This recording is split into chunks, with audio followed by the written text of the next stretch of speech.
오늘도 하나님의 은혜가 저희 여러분에게 함께하기를 기원합니다. 사도 베드로가 쓴 편지를 우리는 읽고 있습니다. 이 편지의 모든 부분이 다 중요하지만 오늘은 많은 오해를 불러일으키는 부분이 있어서 잘 보시기 바랍니다. 18절에 이렇게 시작합니다. 그리스도께서도 단번에 죄를 위하여 죽으사 의인으로서 불의한 자를 대신하셨으니 이는 우리를 하나님 앞으로 인도하려 하심이라고 합니다. 이 말씀은 우리가 잘 아는 말씀입니다. 예수님께서 죄인인 우리를 위하여 죽으셨을 때 예수님께서 죄인이 되신 게 아니라 의인으로서 죄인인 우리를 대신하여 죽으셨습니다.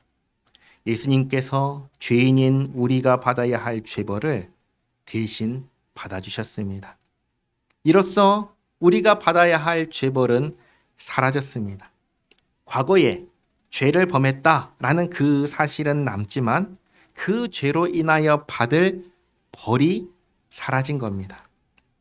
이것은 마치 빚지지 않은 분이 빚지지 않은 분이 빚진 자를 대신하여 빚을 갚아준 것과 같습니다.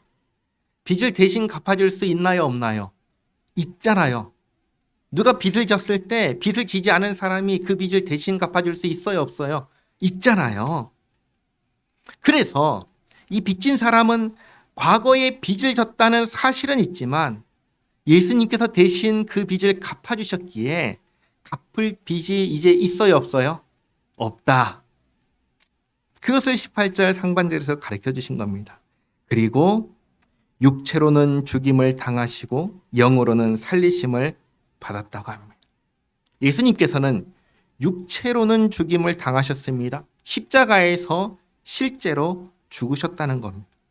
잘 보시기 바랍니다. 죽음에는 세 가지 종류가 있습니다. 첫 번째는 영혼과 육체가 분리되는 죽음입니다. 두 번째는 하나님과의 관계가 끊어지는, 단절되는 죽음이 있습니다. 그리고 마지막 세 번째는 하나님과의 관계가 영원히 단절되는 죽음이 있습니다. 처음에 말했던 육체와 영혼이 분리되는 죽음을 우리가 일반적으로 죽음이라고 말합니다. 이것을 죽음이라고 말하죠. 하나님과의 관계가 단절되는 죽음은 영적으로 죽었다라고 합니다. 영적으로 죽었다. 오늘날 하나님과 관계없이 살아가는 모든 사람은 다 영적으로 죽은 사람들입니다. 그리고 하나님과의 관계가 영원히 단절되는 죽음을 뭐라고 하냐면 지옥에 간다. 그렇게 얘기를 합니다. 예수님께서 육체로는 죽음을 당하셨다라고 할 때에는 어떤 죽음을 죽으신 건가요? 영혼과 육체가 분리되는 죽음을 죽었다고 하는 겁니다. 그리고 이어서 영으로는 살리심을 받았다라고 할 때 이 영이 무엇을 가리키냐면 성령님을 가리킵니다. 성령님. 로마서 8장 11절 말씀 같이 한번 읽어보겠습니다. 예수를 죽은 자 가운데서 살리신 이의 영이 너희 안에 거하시면 그리스도 예수를 죽은 자 가운데서 살리신 이가 너희 안에 거하시는 그의 영으로 말미암아 너희 죽을 몸도 살리시리라. 아멘. 예수를 죽은 자 가운데서 살리신 이의 영이 누구예요? 성령님입니다. 영으로는 살리심을 받았다는 것은 성령님께서 예수님을 살리셨다는 겁니다. 자, 그런데 앞에서 죽었다는 것이 뭐라고 했죠? 영혼과 육체가 분리되는 거라고 했습니다. 그러면 살아나려면 어떻게 해야 되죠? 영혼과 육체가 결합해야죠. 분리된 게 죽음이니까 결합해야지 사는 거 아니겠어요? 예수님께서 부활하셨다는 겁니다. 근데 부활하실 때 죽었던 그 몸으로 부활하신 게 아닙니다. 다시 말해 다시 죽을 몸으로 부활하신 게 아니라는 겁니다. 다시는 죽지 않는 몸으로 부활하셨습니다. 이 몸을 성경은 신령한 몸이라고 합니다. 우리가 흔히 부활의 몸이라고 하는데 성경은 신령한 몸이라고 합니다. 고린도전서 15장 44절 말씀을 함께 읽겠습니다. 육의 몸으로 심고 신령한 몸으로 다시 살아나나니 육의 몸이 있은즉 또 영의 몸도 있느니라. 아멘. 이 신령한 몸으로 살아나는 이 일을 성령 하나님께서 하셨다는 겁니다. 성령 하나님께서 예수님을 살리신 것처럼 성령 하나님께서는 우리도 동일하게 살리실 겁니다. 그걸 고린도전서 15장 20절에서 이렇게 말씀하시는데 같이 읽겠습니다. 그러나 이제 그리스도께서 죽은 자 가운데서 다시 살아나사 잠자는 자들의 첫 열매가 되셨도다. 아멘. 예수님께서 첫 열매가 되십니다. 그걸 뒤따르는 우리들은 그 다음 열매들이 되겠죠. 예수님께서 신령한 몸을 입고 부활하신 첫 열매라면 우리는 그 뒤를 이어서 예수 믿는 우리도 동일하게 신령한 몸을 입고 부활하게 될 것입니다.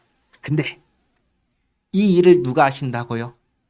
성령님께서 하십니다. 성령님께서 예수 믿는 모든 사람들에게 신령한 몸을 입게 하실 겁니다. 자, 그리고 그 다음 19절부터 이제 중요한 말씀을 하십니다. 이제 잘 보시기 바랍니다. 19절. 그가 또한 영으로 가서 옥에 있는 영들에게 선포하시니라. 이 일은 언제 일어난 일일까요? 자, 이 일은 사도 베드로가 이 편지를 쓸 때 이루어진 일이 아닙니다. 자, 그리고 예수님께서 십자가에서 죽으시고 부활하시기 전까지 그 사이 기간 동안에 이루어진 일도 아닙니다. 이 일은 아주 먼 과거에 일어난 일입니다. 자, 잘 보시기 바랍니다. 아주 먼 과거에 일어난 일이라는 것을 어떻게 알 수 있을까요? 자, 한번 보세요. 예수님께서 십자가에서 죽으시고 부활하시기 전까지 그 사이 기간 동안에 이루어진 일이라면 영으로 가서 옥에 있는 영들에게 선포하실 때 이 선포를 들을 영은 누구일까요? 옥에 있는 모든 영들일까요? 아니면 어떠한 영들만 들을까요? 만약에 예수님께서 죽으시고 부활하시기 전 요 짧은 3일이라는 요 기간 동안에 옥에 가셔서 선포하셨다면, 만약에 그렇게 했다면 그 선포를 들을 영들은 누구일까요? 옥에 있는 모든 영들이 들을까요? 아니면 몇 사람만 들을까요? 그렇죠. 모든 영들이 들어야겠지요. 그런데 20절 말씀을 보시면 이 선포는 누구에게 하셨다고 하죠? 옥에 있는 모든 영들입니까? 아닙니다. 노아의 날이라고 하는 특정한 시기에 살았던 영들에게 하신 겁니다. 그러니까 지금 이 선포는 옥에 있는 모든 영들에게 하신 선포가 아니에요. 자, 그리고 영으로 갔다 했을 때 이 영은 누구실까요? 예수님일까요? 예수님께서는 십자가에서 죽으시고 부활하시기 전까지 금요일, 토요일, 일요일 3일 동안 어디에 계셨을까요? 어려운 질문인 것 같지만 사실 답은 쉽습니다. 왜 쉬운 줄 아세요? 예수님께서 알려주셨거든요. 누가복음 23장 43절 말씀 같이 한번 읽겠습니다. 예수께서 이르시되 내가 진실로 내게 이르노니 오늘 내가 나와 함께 낙원에 있으리라 하시니라. 아멘. 예수님께서 십자가에 달리셨을 때 한쪽 편 강도가, 이 강도가 오른쪽인지 왼쪽인지는 모릅니다. 한쪽 강도가 예수님께 예수님, 당신의 나라가 임하실 때 나를 기억하옵소서라고 간구합니다. 이 간구의 뜻은 예수님 당신이 왕이십니다. 십자가의 죽음으로 끝나지 않는 줄 믿습니다. 왕으로 다시 오실 줄 믿습니다. 왕으로 다시 오시면 이 모든 잘못된 것을 바로 잡으실 줄 믿습니다. 이 믿음으로 한 간구가 지금 이 말입니다. 그래서 당신의 나라가 임할 때 나를 기억해 달라고 한 겁니다. 그때 예수님께서 뭐라고 대답하셨어요? 지금 이 말씀하신 겁니다. 오늘 네가 나와 함께 낙원에 있으리라. 언제 네가 나와 함께 낙원에 있다고 하셨죠? 오늘입니다. 오늘이 언제예요? 예수님께서 십자가에 죽으시는 그날입니다. 그러면 예수님께서 십자가에서 죽으시고 난 뒤에 예수님은 어디에 계신 겁니까? 낙원에 계신 겁니다. 자, 죽음은 영혼과 육체가 분리되는 거라고 했습니다. 육체는 어디에 있을까요? 무덤에 있겠죠. 무덤에 들어갔습니다. 영혼은 어디로 갔을까요? 낙원에 가는 겁니다. 영혼이. 그리고 제3일에 신령한 몸을 입고 부활하신 겁니다. 자, 이것과 관련해서 우리 믿음의 선배들이 정리한 교리 문답들을 보겠습니다. 먼저 웨스트민스터 대교리 문답 50문입니다. 제가 문제를 읽으면 답을 읽어주시기 바랍니다. 그리스도께서 죽으신 후에 낮아지신 일은 무엇입니까? 그리스도께서 죽으신 후에 낮아지신 일은 장사되시고 제3일까지 죽은 자들의 상태와 사망의 권세 아래 계속 계신 것입니다. 이 일을 다른 말로 지옥에 내려가시며 라고 표현하기도 했습니다. 우리말 사도신경을 보면은 이 문장이 생략되어 있는데 뭐냐면 지옥에 내려가셨다라는 문장이 생략되어 있습니다. 이 문장의 뜻은 뭐냐면 예수님께서 죽으시고 실제로 지옥에 가셨다라는 게 아니라 방금 읽었던 대교리 문답이 가르치는 것처럼 죽은 자들의 상태와 사망의 권세 아래 계속 계셨다는 것을 뜻합니다. 자, 다시 말씀드립니다. 앞에서 죽음은 뭐라고 했죠? 영혼과 육체가 분리된 상태라고 했습니다. 예수님께서 신령한 몸을 입고 부활하시기 전까지 무슨 상태로 계셨어요? 영혼의 상태로 계셨습니다. 이 살아있으려면 영혼과 육체가 결합되어 있어야 되고 분리되어 있으면 뭐예요? 죽은 상태입니다. 그러니까 예수님께서 신령한 몸을 입고 부활하시기 전까지는 죽은 자들의 상태, 사망의 권세 아래 계셨다. 그 얘기를 지금 하는 겁니다. 자, 그 다음 하이델베르크 교리문답 43문입니다. 똑같이 제가 문제 읽으면 답을 읽어주시기 바랍니다. 지옥에 내려가시며 라는 말은 왜 덧붙여져 있습니까? 개인적인 위기와 유혹의 때 나의 주님이신 그리스도께서 특별히 십자가에서 또한 그 이전에도 말할 수 없는 영혼의 고뇌와 고통과 공포를 감당하심으로써 나를 지옥의 고뇌와 고통에서 구원하셨음을 나에게 확신시켜 주시기 위해서입니다. 그러니까 여기서도 예수님께서 실제로 지옥에 가셨다는 게 아니라 그 지옥의 고통과 고뇌와 그것을 공포를 감당하셔서 우리를 구원하셨다라는 의미라고 가르쳐 주십니다. 자, 그러니까 예수님의 영혼은 지옥에 갔어요, 안 갔어요? 안 갔다는 겁니다. 안 갔다는 거예요. 자, 그러면 여기 19절에서 옥에 가신 이 영은 예수님이 아니라면 누구를 가리키는 걸까요? 성령님을 가리키는 겁니다. 성령님. 베드로전서 1장 11절 말씀 같이 한번 읽겠습니다. 자기 속에 계신 그리스도의 영이 그 받으실 고난과 후에 받으실 영광을 미리 증언하여 누구를 또는 어떠한 때를 지시하시는지 상고하니라. 아멘.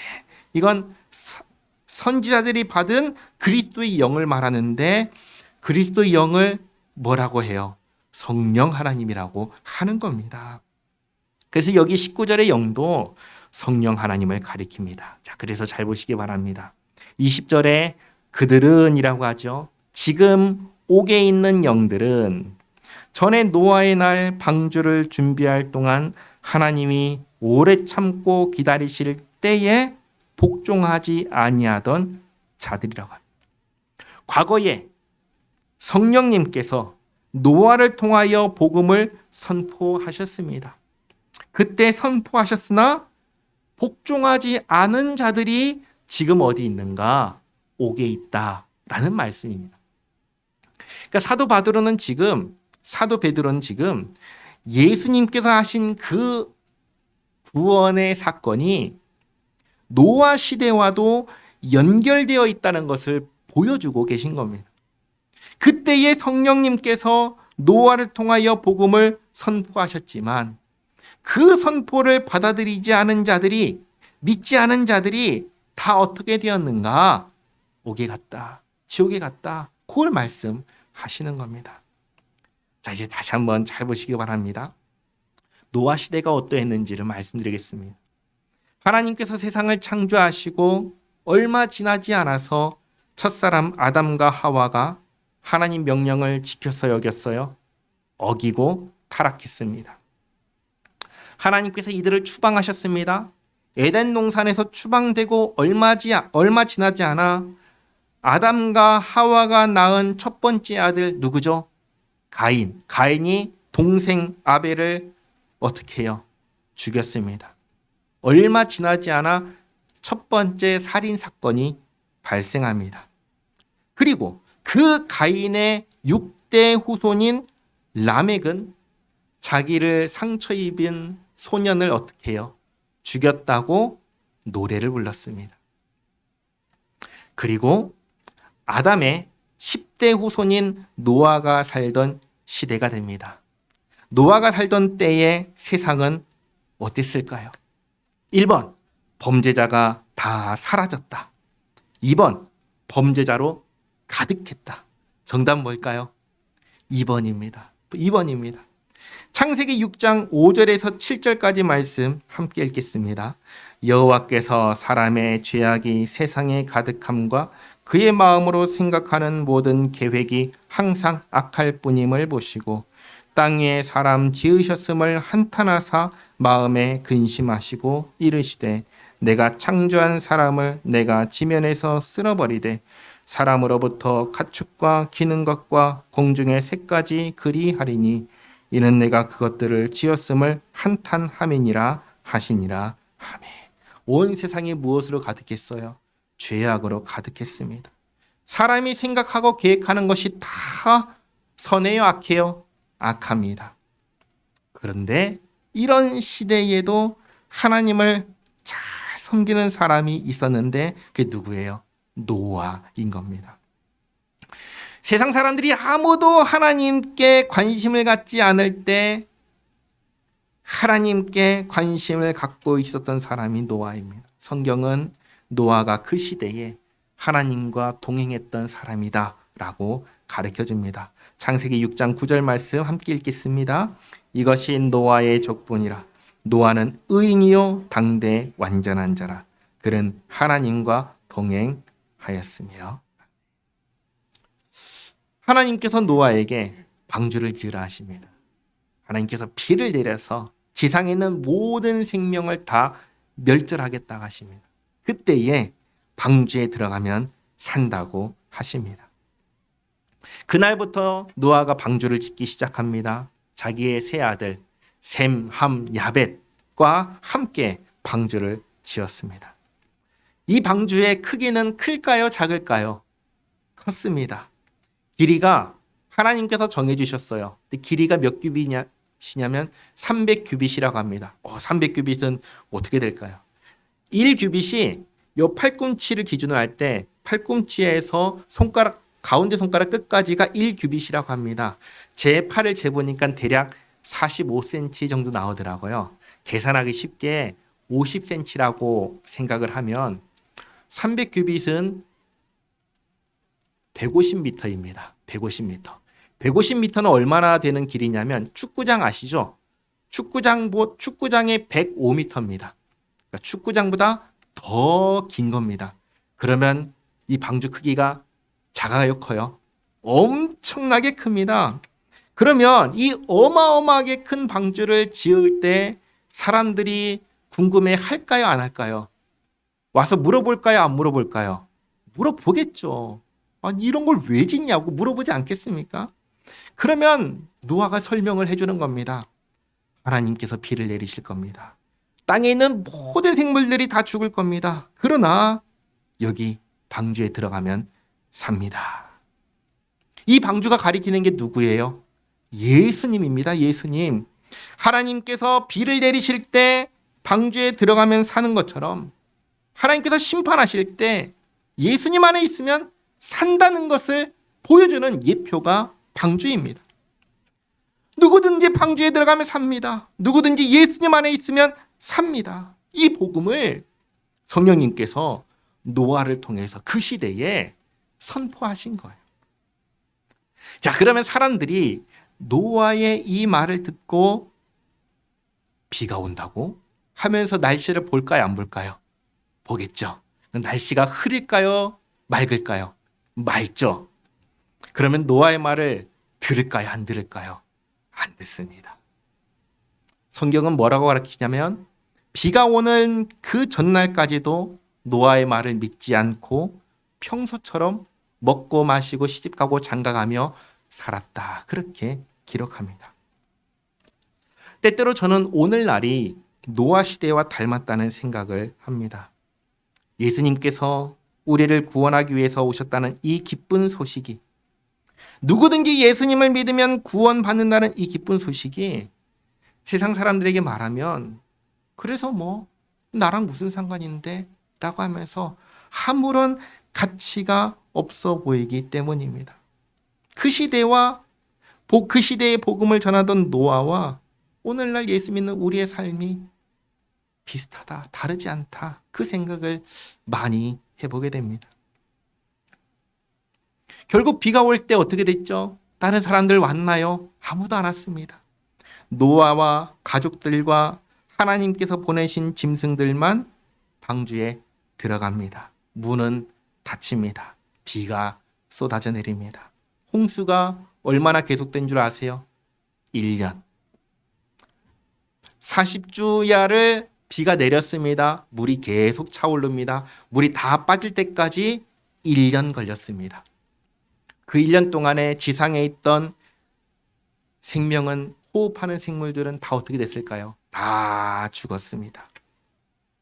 오늘 베드로전서 3장 19절에서 말씀하는 옥에 있는 영들은 그때 죽은 영들입니다. 그때 그리스도의 영이, 성령님께서 노아를 통하여 하신 선포를 듣지 않고 믿지 않고 순종하지 않았던 그 사람들이 지금 어디 있냐? 옥에 있다. 그 얘기를 가르쳐 주신 겁니다. 20절에 이어서 보시면 방주에서 물로 말미암아 구원을 얻은 자가 몇 명뿐이니 겨우 8명이라. 이 8명이 누구예요? 노아의 가족들입니다. 노아의 가족들만 방주에 들어가서 살았습니다. 구원을 받았습니다. 노아의 날에 홍수는, 물은 무엇을 가리키냐면 심판을 가리킵니다. 그런데 심판만 가리킬까요? 그렇지 않고 이 물은 또한 구원의 표지이기도 했습니다. 왜 그런가? 방주에 들어간 노아의 가족들은 물 위에 떠서 살았습니다. 구원받았습니다. 이 방주가 누굴 가리킨다고 했죠? 예수님. 홍수가 났을 때 방주 안에 있는 사람이 사는 것처럼 예수님 안에 있는 사람도 사는 겁니다. 그래서 예수님의 이름으로 베푸는 세례, 물은 심판의 표지가 아니라 구원의 표지입니다. 이것을 21절에서 가르쳐 줍니다. 물은 예수 그리스도께서 부활하심으로 말미암아 이제 너희를 구원하는 표니 곧 세례라. 이는 육체의 더러운 것을 제하여 버림이 아니다. 그러니까 세례를 받아서 육체의 더러운 것을 씻는 거예요? 아니라는 겁니다. 세례는 그게 아니라는 겁니다. 그럼 세례는 도대체 뭐냐? 하나님을 향한 선한 양심의 간구다. 하나님을 향한 선한 양심의 간구가 세례라는 겁니다. 이게 무슨 말일까요? 이제 십자가에서 죽으시고 부활하신 예수님을 믿는 사람은 죽었던 양심이 여전히 죽었어요? 살았어요? 이제는 사는 겁니다. 죽은 양심이 살았고 예수님과 함께 부활에 참여하는 자가 되었다는 것을 하나님 앞에 나타내는 표가 바로 세례다라고 말씀하는 겁니다. 여기까지 다시 정리하겠습니다. 예수님께서 죄인을 대신하여 십자가에서 벌을 받으셨습니다. 육체는 죽어서 무덤에 들어갔지만 영혼은 낙원에 가셨습니다. 그리고 3일 만에 신령한 몸을 입고 부활하셨습니다. 그 예수님을 믿는 모든 사람들은 예수님처럼 신령한 몸을 입고 부활하게 될 겁니다. 근데 이것은 그 시대에 처음 선포된 게 아니라 그보다 더 과거에 노아의 날에도 이미 선포되었던 말씀인 겁니다. 그러나 노아 시대에 살던 사람들 믿지 않았습니다. 전부 다 물에 빠져 죽었습니다. 그러나 방주에 들어갔던 노아와 가족들은 살았습니다. 그리고 오늘날 예수 믿는 모든 사람들은 무슨 세례를 받아요? 예수님의 이름으로 물로 세례를 받지요. 이건 뭐냐? 심판의 표가 아니라 부활하신 예수님 안에 있는 구원의 표라는 겁니다. 세례를 받음으로 구원받는 게 아니라 부활하신 예수님을 믿음으로 구원받았음을, 선한 양심을 갖게 되었음을 하나님께 나타내는 표지가 바로 세례다. 그리고 마지막 22절입니다. 그는 하늘에 오르사 하나님 우편에 계시니 천사들과 권세들과 능력들이 그에게 복종하느니라. 아멘. 우리를 구원하기 위해서 이 모든 일을 행하신 예수님은 지금 어디에 계실까요? 신령한 몸을 입고 어디에 계시죠? 하나님 보좌 우편에 계십니다. 신약 성경 전체가 동일하게 고백하는 내용입니다. 예수님은 지금 보좌 우편에 계신다. 그리고 예수님은 하늘과 땅의 모든 권세를 받으셨습니다. 마태복음 28장 18절 말씀 같이 읽겠습니다. 예수께서 나와 말씀하여 이르시되 하늘과 땅의 모든 권세를 내게 주셨으니 아멘. 예수님은 죽으셨어요? 아니면 살아셨어요? 살아나셨죠? 예수님은 지금도 살아계셔서 하나님 우편에서 하나님께서 주신 권세로 다스리고 계십니다. 특별히 무엇을 다스리실까요? 교회를 다스리십니다. 예수님은 교회를 다스리고 계십니다. 우리가 예수님을 믿을 때 우리는 주님께서 다스리시는 교회가 됩니다. 우리가 교회로서 주님 말씀에 순종할 때 우리는 주님의 다스림을 받는 사람이 되는 겁니다. 오늘 말씀의 핵심은 이겁니다. 예수님께서 우리를 구원하기 위한 모든 일을 하셨다는 겁니다. 그래서 예수님을 믿는 자는 옥에 가지 않는다. 구원받는다는 것입니다. 구약에 살던 사람들에게는 예수님께서 하신 일이 그 시대에 일어난 일이 아니면 미래에 일어날 일이에요. 구약에 살던 사람들에게 예수님께서 하신 일은 미래에 일어날 일입니다. 그렇지만 예수님을 믿으면 구약에 살던 사람들도 구원받았습니다. 오늘날 우리에게는 예수님께서 하신 일이 언제 일어난 일이죠? 눈에 보이지도 않는 까마득한 과거에 일어난 일입니다. 그러나 우리도 동일하게 믿음으로 구원받습니다. 이 사실을 잊지 마시기 바랍니다. 예수님께서는 지금도 교회를 통하여 통치하십니다. 노아의 날에 온 세상이 죄악으로 가득하고 복음을 거부하고 하나님 없이 살던 그때에도 하나님과 동행하며 믿음으로 살아 구원을 받았던 것처럼 오늘날에도 우리도 그 과거에 예수님께서 하신 그 일을 믿음으로 구원받고 같이 교회가 되어서 노아나 우리나 함께 주님 안에서 주님의 다스림을 받고 살아간다라는 것입니다. 이 사실을 기억하며 우리를 구원하신 주님을 믿는 믿음으로 주님의 다스림에 온전히 순종하며 살아가는 우리 모두가 되기를 바랍니다. 기도하겠습니다. 하나님 감사합니다. 노아의 날에도 선포된 복음이 오늘날 선포되는 복음과 다르지 않음을 깨닫습니다. 그때나 지금이나 동일하게 누구든지 믿는 자는 구원하시는 주님의 한결같은 은혜에 감사드립니다. 그때와 같이 주님께 관심 없는 이 시대에 저희를 부르시고 교회가 되게 하셨사오니 주님의 다스림을 온전히 받으며 살게 하옵소서. 노아처럼 주님과 동행하는 저희 모두가 되게 하옵소서. 예수님의 이름으로 기도하옵나이다. 아멘.